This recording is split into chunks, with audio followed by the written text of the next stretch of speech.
अस्सलाम वालेकुम फ्रेंड्स, कैसे हैं आप सब लोग। आई होप आप सब लोग बिल्कुल ठीक ठाक और खैर खैरियत से होंगे। मैं काफ़ी टाइम से प्लान कर रही थी आप लोग के लिए कुछ अच्छा और कुछ बड़ा करने के लिए, लेकिन ना मुझे एक प्रॉपर समझ में नहीं आ रही थी कि मैं कहाँ से स्टार्ट करूं, क्योंकि बीच बीच में से मैंने बहुत सारा कुछ आप लोग के साथ ऑलरेडी शेयर कर दिया था।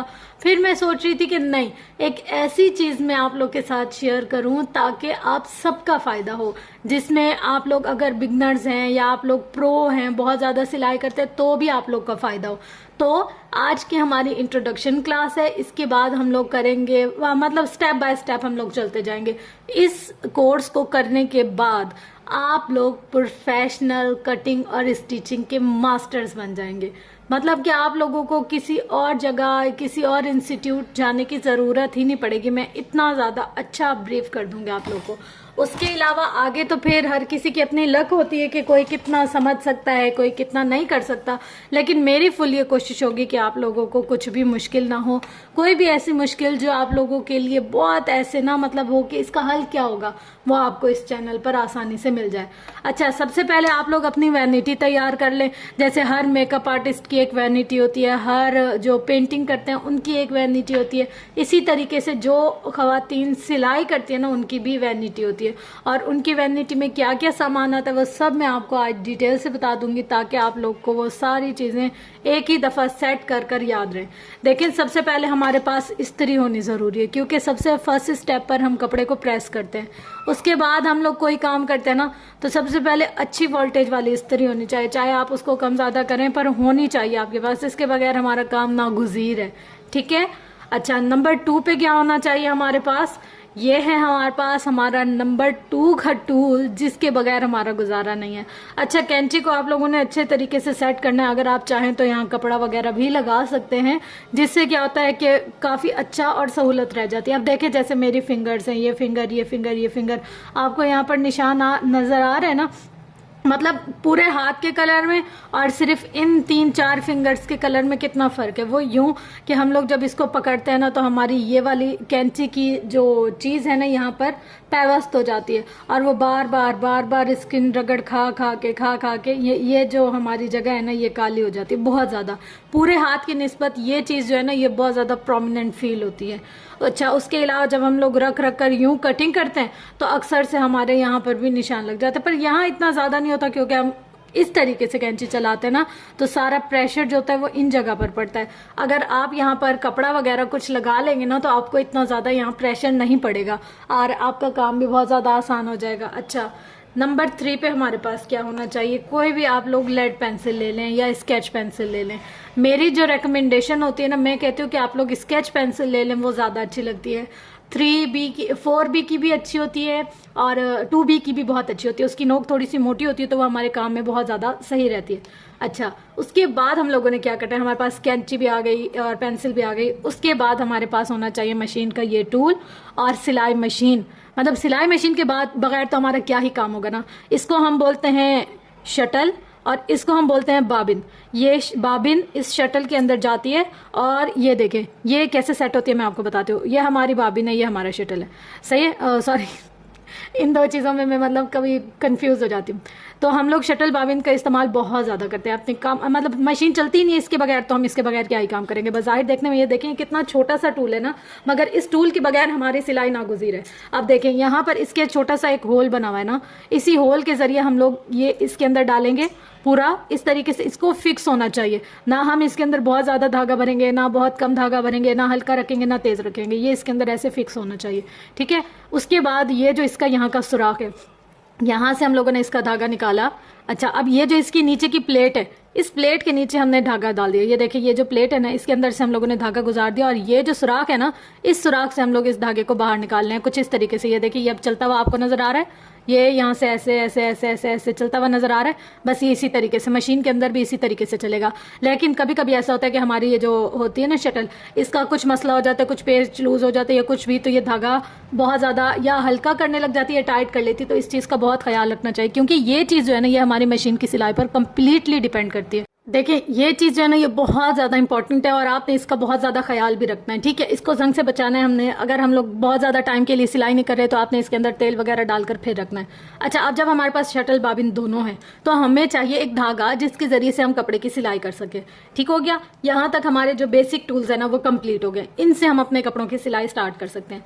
उसके अलावा हमें क्या चाहिए, चौक। यहाँ पर मैंने ब्लू कलर का चौक ले लिया है जो कि डार्क और लाइट दोनों कपड़ों पर चल सकता है। इसके अलावा अगर आप कोई लेते हैं लाइक रेड हो गया या कुछ इस तरीके का, तो वो ना मतलब डार्क कलर के कपड़ों पर ज्यादा नहीं चलता और लाइट पर। इस तरीके से मतलब हम लोग ऐसा कलर लेंगे जो हर कपड़े पर चल जाए, और ये ऐसा कलर है कि ये हर कपड़े पर चल जाता है। अच्छा, आजकल बहुत ट्रेंडिंग में जो चीज़ आ रही है वो ग्लू स्टिक। मतलब कोई भी अगर दर्जानी, दर्जी, डिजाइनर कोई भी काम कर रहे हैं ना वो ग्लू का बहुत ज्यादा इस्तेमाल करें। मैं भी पहले नहीं करती थी, अब मैंने इसका स्टार्ट किया तो मुझे कदरे बेहतर लगी है। मगर फिर हम लोग पिंस वगैरह लगा लेते तो मुझे इतनी ज़्यादा इसकी नीड नहीं होती। लेकिन क्योंकि आप बिगनर्स हैं और आप लोग को मतलब अभी इतनी ज़्यादा ग्रिप नहीं होगी कपड़े पर और इतना ज़्यादा आपको काम की समझ में नहीं होगी अभी, तो आप ये ग्लू अपने लिए ले लें जो आपको बहुत ज़्यादा फ़ायदा देगी। हाँ, जब आप प्रो बन जाएं, जब आप पूरा सीख जाएं, फिर बेशक मत लीजिएगा, उसके लिए फिर कोई मुश्किल या मसला नहीं होगा।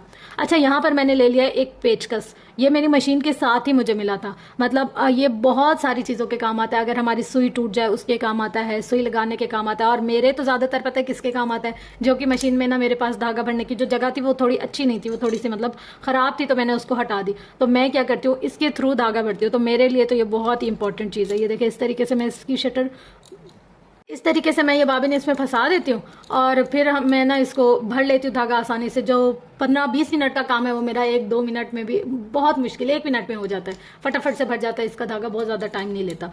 अच्छा, उसके बाद हमें क्या चाहिए जी, स्केल। स्केल के बगैर तो हमारा काम ही नागुज़ीर है। मतलब हम लोग इससे नाप नहीं लेंगे तो फिर कैसे ही काम करेंगे। अच्छा, यहाँ तक हमारे पास स्केल हो गया। अब मैंने यहाँ पर एक ड्रॉपर में ऑयल भर कर रख दिया। ये है हमारे पास मशीन का तेल, और ये तो लाजमी जैसे खाने के लिए हमें खाना चाहिए होता है ना, मशीन को चलने के लिए ये ऑयल लाजमी चाहिए होता है।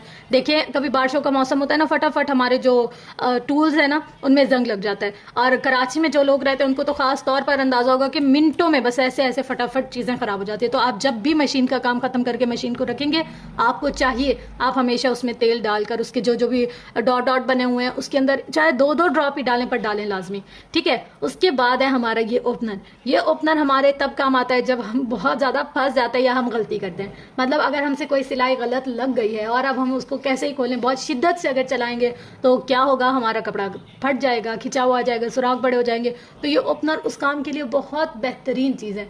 मतलब ये क्या करता है, हमारी इतनी अच्छी हेल्प करता है कि हम लोग फटाफट से इससे हम धागे भी खोल सकते हैं, सिलाइयाँ खोल सकते हैं, और इतना ज़्यादा फील भी नहीं होता।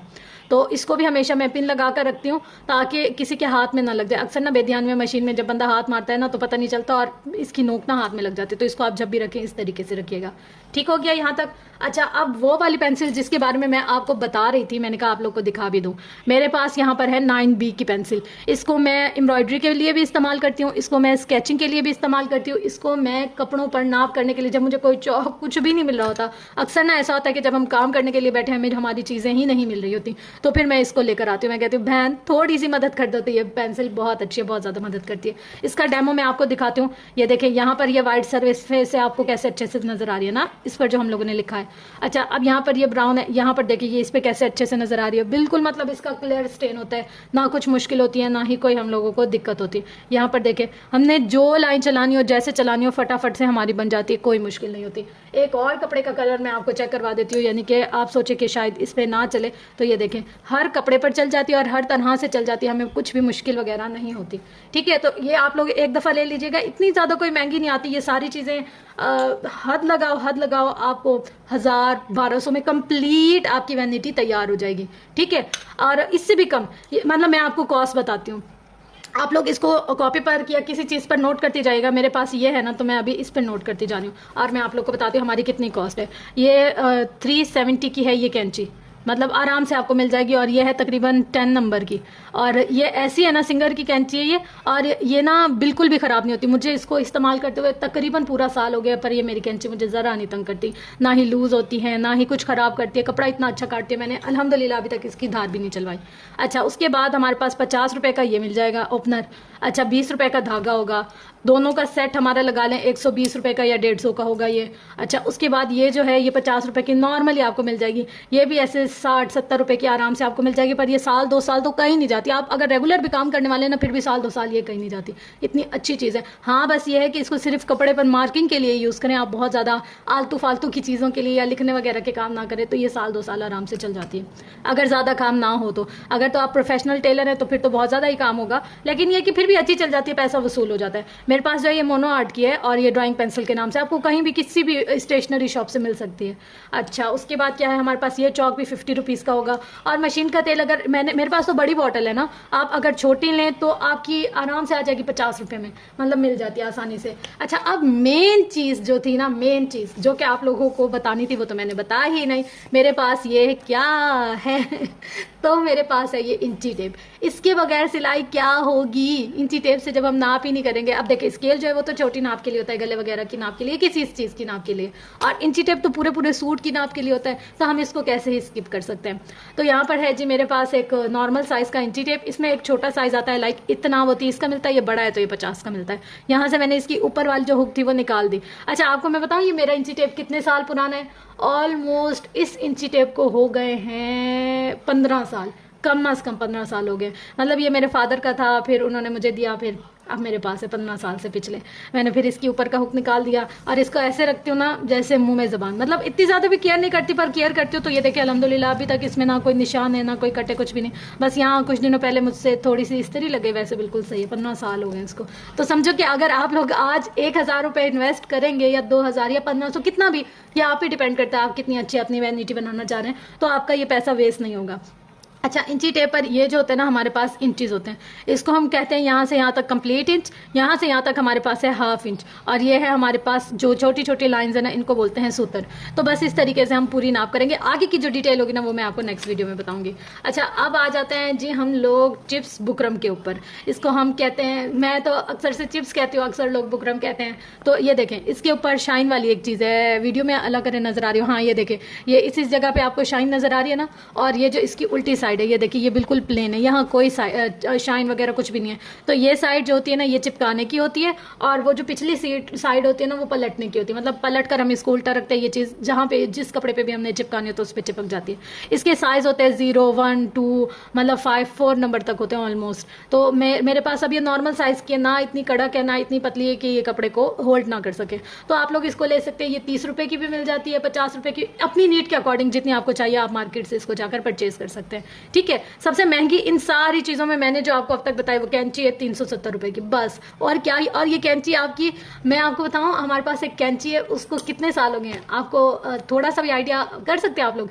मतलब हमारे पास एक कैंची थी जो कि हम लोगों ने तकरीबन 35 साल चलाई, और आज भी वो मेरे पास है। रुके मैं आपको लाकर दिखाती हूँ। ये देखिए फ्रेंड्स, ये कैंची ना मतलब मेरे फादर की थी और हमें वर्षे में मिली थी ये कैंची। इसको तकरीबन 35 साल हो गए, और ये आज भी बिल्कुल सही है। मतलब बहुत अच्छा कपड़ा काटती है, बहुत अच्छा काम करती है। ये देखिए मैं आपको ज़रा सा कुछ कट करके बताती हूँ। ये देख कितना मोटा कपड़ा है ना, और इसकी लेयरिंग चेक करें ज़रा आप। मगर अब पता है क्या, ये ना बहुत, मतलब यहाँ से मैंने इसकी धार लगवाई थी तो उन्होंने ना इसको ख़राब कर दिया। जब तक मेरे फादर के हाथ में थी तो बहुत सही थी, हम लोगों ने ना सारी चीज़ों का बेड़ा गर्क कर दिया। अब ये थोड़ा सा खुलने और बंद होने में दिक्कत करती है, बाकी ये बहुत अच्छी चलती है कैंची। और कुछ इसका वजन बहुत ज़्यादा है तो मुझे अपनी कैंची स्विच करनी पड़ी। लास्ट ईयर मैंने ये स्विच की थी।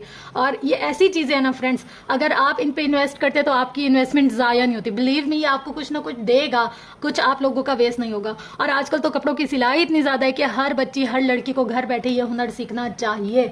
आप अगर कहीं जाकर सीखना चाहती है आपकी मर्जी, आप घर बैठकर सीखना चाहती है आपकी मर्जी, आप ऑनलाइन सीखना चाहती हैं आपकी मर्जी, आप मेरे पास सीखना चाहती हैं आपकी मर्जी। पर मैं आप लोगों को ये कहूँगी कि आपको लाजमी सीखना चाहिए। सीख के बगैर ना हमारी ज़िंदगी गुजरती है, ना हमारे घर चलते हैं, ना ही हमारे, मतलब क्या करता है इंसान सारा दिन फालतू बैठकर, कुछ भी नहीं, बोर हो जाता है, नेगेटिव थॉट्स आते हैं। तो इससे अच्छा कि अपने आप को किसी पॉजिटिव वर्क में इन्वेस्ट करें, अच्छा काम सीखें, अच्छा काम करें और पॉजिटिविटी फैलाएं हर तरफ। तो बस ये थी मेरी आज की वीडियो। होप्स हो कि आपको ये वीडियो पसंद आई होगी। साथ साथ मैंने आपको अपने अब्बू की यादगार भी दिखा दी। और ये जगह है ना इसकी, यहाँ हाथ फंसा कर हमारी उंगलियों में ये जो निशान पड़े ना, अब तक नहीं जाते और ये अब जा भी नहीं सकते, सब कहते कि बस अब ये परमानेंट हो गया।